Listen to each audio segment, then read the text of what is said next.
ஜல்லிக்கட்டு போராட்டத்துல ஈடுபட்டதன் மூலமா மக்கள் மத்தியில பிரபலமானவங்க தான் ஜூலி.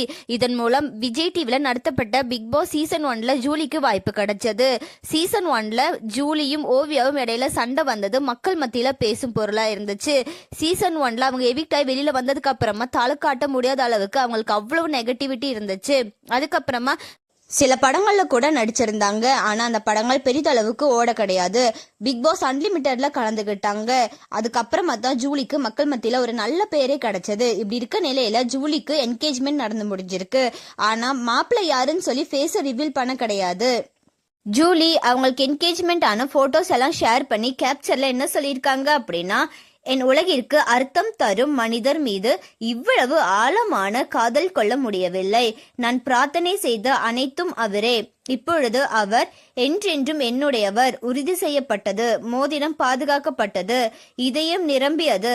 அவரை பார்க்கும் வரை காத்திருங்கள். ஆனால் இப்போதைக்கு அவர் சரியானவர் என்பதை மட்டும் அறிந்து கொள்ளுங்கள் அப்படின்னு சொல்லி ஷேர் பண்ணியிருக்காங்க. நிறைய பேர் ஜூலிக்கு வாழ்த்துக்கள் சொல்லிட்டு வராங்க. நம்மளோட சேனல் சார்பா ஜூலிக்கு விஷஸ் சொல்லிக்கலாம். உங்களோட விஷஸை கமெண்ட்ல சொல்லுங்க. அண்ட் இந்த மாதிரியான அப்டேட்ஸ்க்கு நம்மளோட சேனலை சப்ஸ்கிரைப் பண்ணிக்கோங்க.